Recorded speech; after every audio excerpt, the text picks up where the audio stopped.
Everybody, it's ETA Prime back here again. Today I am super excited because we get to take an early look at the upcoming MVSX. Now this is a home arcade system, BARTOP/arcade cabinet, and it's manufactured by NEOGEO, but it's backed by SNK, and we have 50 awesome NEOGEO games on this thing. So this is an early sample, and once I'm done with this, I have to ship it out to another reviewer or YouTuber. And unfortunately, the only stipulation here is I can't do a teardown. That was the first thing I wanted to do, but they immediately told me that I couldn't, and I completely understand right now. But when I get my hands on an official production unit, we will be doing a full teardown. So let's go ahead and get this thing out of the box. Now for this early review unit, I wasn't able to get a riser. They also sell the riser, or they have the full kit that you can pick up from the website. I'll leave links in the description.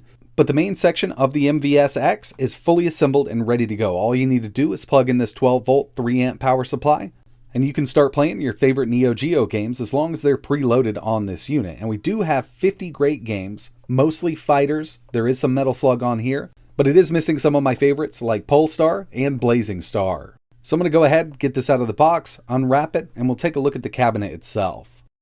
So overall, gotta say they've done an amazing job with this. It's definitely slimmed down from an original MVS cabinet, and that's pretty much a given here. This is the MVSX. We got a beautiful lit marquee up top, the NVS button layout. They've matched the colors exactly. Obviously, they've had to add a few extra buttons and a volume wheel here because we are dealing with emulation. And if we take a look at the front, there's a mini coin door. Now this is kind of a dummy coin door. I was hoping that this would work as player 1, player 2 start, but it's just here for aesthetics. I really like the look of this thing, and they've done a great job capturing that NVS look in a smaller form factor.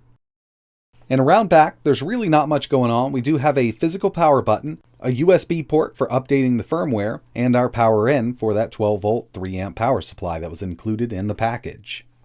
The whole interface itself is easy to navigate, and like I mentioned, we have 50 games, and they've broken this up into collections. So first up, we have the King of Fighters collection with King of Fighters 94, 95, 96, 97, 98, 99, 2000, 2001, 2002, 2003.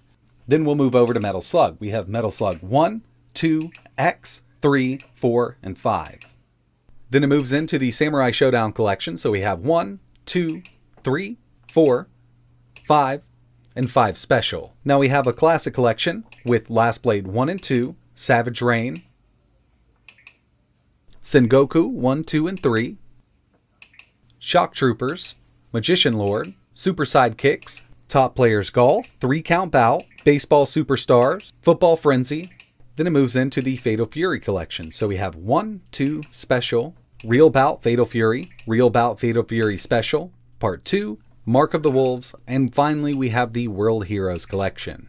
And I'll leave a game list in the description and a link to the website so you can see what's really on here. I know I skipped a few, but overall we do have 50 games, and there are a lot of great games on here. There are a few settings that we can mess with from the main menu, and there's also some different settings from within each game. But let's check out the menu settings first. If we scroll up, you can see we have 3 different options here. You can scan these QR codes to head over to the website. We have a licensing agreement, and finally the settings itself. So we can change the language from here. We can also go back and change the game mode from MVS to AES. I'm going to leave mine on MVS for my testing. And we also have a game image setting, and this is going to allow us to add scan lines. It comes at pixel scaling out of the box. If you don't like scan lines, leave it here. If you like scan lines, go to the pixel scan line. Smooth scaling isn't something I personally prefer on these older games, but we also have horizontal scaling, vertical scaling, and 40-degree scaling. I've tested all of these so far, and I prefer the pixel scan lines. I think it looks really great given that we have an LCD inside of here. And if you need to update the firmware, we also have a section for that, and factory reset. Another cool little feature are these little LED counters here, and when we're scrolling through the game list, it'll just go 1 all the way up to 10 as high as I've seen it go, because that's how many Samurai Showdown games we have. Now, unfortunately, when we get to a game like Metal Slug X, it doesn't display an X. It'll just go through the numbers all the way up to whatever number we have here. And personally, with the sample unit, I haven't been able to get the second player to come off of 6, so I'm not sure what's going on with that. But we also have a volume wheel on the control deck, and this does have dual stereo speakers built in, and they sound pretty good. Okay, so now it's time to get into some gameplay because that's what this thing's all about, playing some NEOGEO games. We're going to go with one of my favorites, Metal Slug 4. So we'll load the game up. And like I mentioned, when you're in a game, there are some extra options in here. So you're just going to press the options or the back button here. We can exit the game from the first section. We can save and load from here. We have 4 slots for each game, saving and loading. We can also rearrange our controller setup. Now, I tried messing around with this. I had to do a factory reset because I totally destroyed my button layout, but it does work. And we can set up our scan lines from here. For this game, I'm going to leave it with the pixel scan lines because I think it looks pretty good. We also have this last option. It can be turned on or off.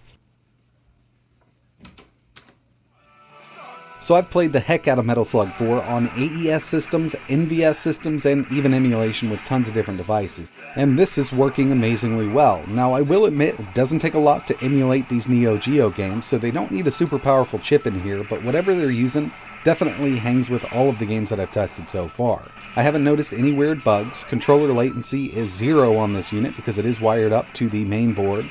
The screen on this cabinet looks great. We have some really good sound here. We got that volume control up top on the control deck and 2 front-facing stereo speakers. So yeah, I've been having a really good time with this, but I did want to test out a few more games, so let's go ahead and get right into it.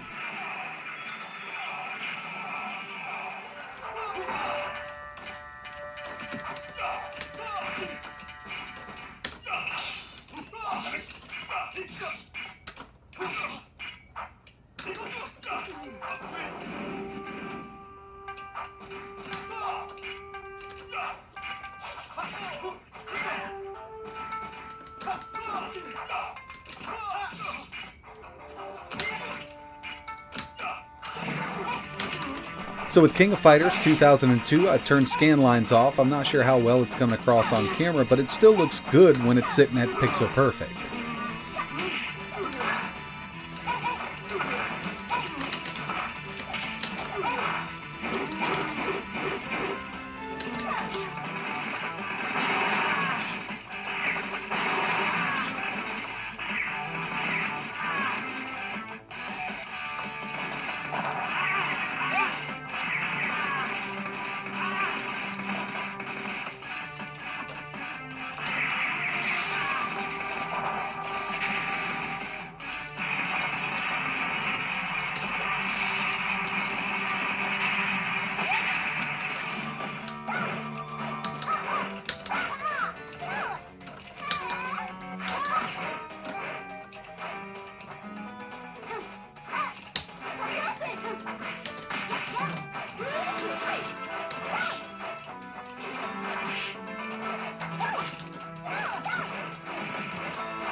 Okay, so the hardware works great. Personally, love the form factor of this thing. It's definitely a bit smaller than I'd like, but it doesn't take up much room on my bar top, and that's exactly what they're going for here. They also offer a 32-inch riser, so it's not a bar top anymore when you add the riser. But what about the price on this thing?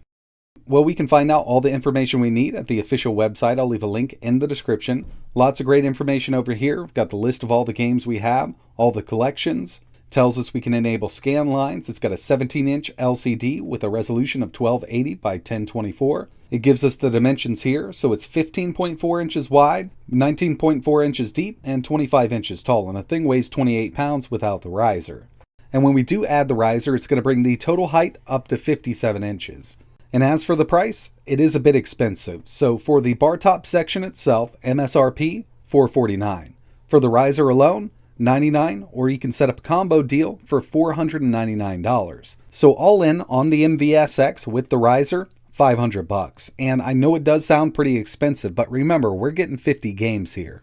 Taking a look at this compared to an arcade 1-up machine, especially the special editions with 3 or 4 games, they go for around $399. And remember, those only have 3 to 4 games on them. And with this one here, we're getting a pretty hefty collection of 50 NEOGEO games. But in the end, it does still sound pretty expensive for what we're doing here. Now you could take that money and put it into building your own cabinet if you really want to. But if you don't have the skills or tools to do something like that, this actually might be a really great option if you're into the included games we have on this unit.